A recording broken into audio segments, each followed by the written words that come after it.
کہ دیکھیں جب کسی کی وفات کو 1 سال پورا ہو جاتا ہے تو اگر اس کے اب ایصال ثواب کے لیے اہتمام کیا جائے، اگر وہ عام شخص ہے تو اس کو برسی کا نام دیتے ہیں، اور اگر وہ کوئی معظم شخصیت ہوتی ہیں جیسے اللہ کے ولی ہیں، کوئی عالم ہیں، کوئی مفتی ہیں، تو اسے ادباً عرس کا نام دیا جاتا ہے۔ تو گویا کہ عرس سالانہ ایک ایسی تقریب کا نام ہے جو کسی بزرگ کے ایصال ثواب کے لیے منعقد کی جائے۔ اس کی شرعی حیثیت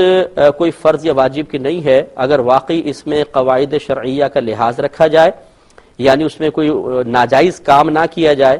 اور اس کو لازم و ضروری نہ سمجھا جائے کہ یہ فرض یا واجب ہے، تو اس کی شرعی حیثیت ایک مستحب کی ہوگی کہ یہ بہت اچھا ہے کہ 1 سال کے اندر لوگ آ کے جمع ہو کر قرآن پاک اجتماعی طور پہ پڑھ رہے ہیں، ذکر الہی کر رہے ہیں۔ تو جتنا اجتماعی عبادت ہوتی ہے اللہ تبارک و تعالی کو محبوب اور مطلوب ہے، اسی لیے نمازوں کی جماعت کو واجب قرار دیا، اس لیے جمعے کے اندر گیدرنگ کو نبی کریم صلی اللہ علیہ وسلم نے بہت سختی کے ساتھ بیان فرمایا اور اس کو محبوب اور مطلوب رکھا ہے۔ تو یہ اس کو میں نے اسی لیے کہا کہ شریعت نے چونکہ براہ راست اس کا حکم نہیں دیا لیکن منع بھی نہیں فرمایا، تو بہت بہتر ہے کہ اگر سال میں کچھ لوگ جمع ہو کر ایصال ثواب کا اہتمام کریں اور اس میں منکرات شرعیہ سے بچیں، ہر بری شرعی لحاظ سے جو برائیاں ہیں اس سے محفوظ رہیں، تو اس میں شرعاً کوئی حرج نہیں ہے بلکہ اس کو مستحب قرار دیا جائے گا۔ تو ہے عرس کی شرعی حیثیت۔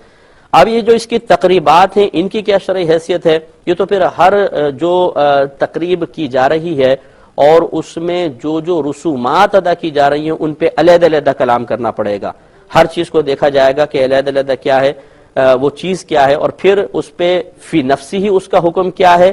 اور جس انداز سے لوگوں نے اس کو اختیار کیا اس کا حکم کیا ہے، یہ الگ الگ ہوتا ہے۔ بعض اوقات مثال کے طور پر بزرگ کے نام پر کھانا کھلانا، مثال کے طور پہ اللہ کی رضا کے لیے کھانا کھلایا جائے اور نیت یہ ہو کہ یہ کھانا اس کا ثواب فلاں بزرگ کو پہنچ جائے، اس میں شرعاً کوئی حرج نہیں ہے، یہ ہو سکتا ہے۔ جیسے کہ حضرت سعد رضی اللہ تعالی عنہ نے نبی کریم صلی اللہ علیہ وسلم کی اجازت سے اپنی والدہ کے ایصال ثواب کے لیے کنواں کھدوایا اور قصد و ارادہ یہ تھا کہ لوگ پانی پئیں، اس کا ثواب میری والدہ کو پہنچ جائے۔ اسی طرح اگر کھانا پکا کے بزرگ کے نام پر کھلایا جائے، نام پر کھلانے کا مطلب یہ نہیں ہے کہ بزرگ کے نام پر وہ کہ بزرگ کی رضا کے لیے، وہ اللہ کی رضا کے لیے ہوگا، اللہ تعالیٰ کی خوشنودی کے لیے ہوگا،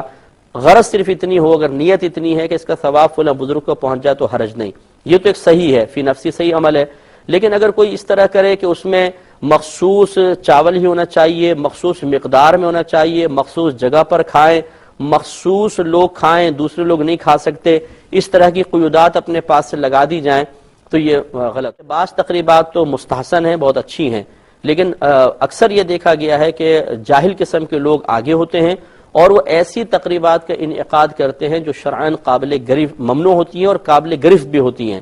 جیسے مثال کے طور پہ میں نے کئی جگہ یہ دیکھا کہ چادر چڑھائی جاتی ہے اور اس طرح کی چادر ہوتی ہے کہ اس پہ آیات قرآنیہ لکھی ہوتی ہیں۔ اب وہ آیات قرآنیہ والی چادریں لوگ چڑھا رہے ہوتے ہیں اور اس طرح کہ وہ ریشم کی سی ایک تو چادر ہوتی ہے، ایک کے اوپر جب دوسری آتی ہے تو رکتی نہیں ہے، پھسل کے گرتی ہے، اور جو شخص وہ چادریں وصول کر رہا ہوتا ہے یہ چادریں پھسل پھسل کے اس کے قدموں میں گر رہی ہوتی ہیں، بلکہ میں نے اپنی آنکھوں سے خود یہ دیکھا وہ کبھی ان پہ چڑھ بھی جاتا ہے۔ اب آیت الکرسی اگر ایک چادر پہ لکھی ہوئی ہے اور اس کے اوپر وہ شخص چڑھ رہا ہے اور وہ کہتا ہے جی کثرت سے لوگ دے رہے ہیں، رش ہے، اب میں کیا کروں، وہ زیادہ چادریں آ رہی ہیں تو میرا لیے شاید چڑھنا اس پر جائز ہو جائے گا، یہ تو میدان محشر میں جواب دے گا کہ اللہ تبارک و تعالیٰ کے کلام پر چڑھنا اس کے لیے کیا حکم رکھتا تھا، درجہ رکھتا تھا، یہ تو حد کفر تک چیز پہنچ جائے گی۔ اس طرح کی بعض چیزیں ایسی ہوتی ہیں جو جوش میں اور شریعت کی طرف توجہ نہ کرنے کی بنا پر انسان کر بیٹھتا ہے اور شدید قسم کا گناہگار ہو جاتا ہے۔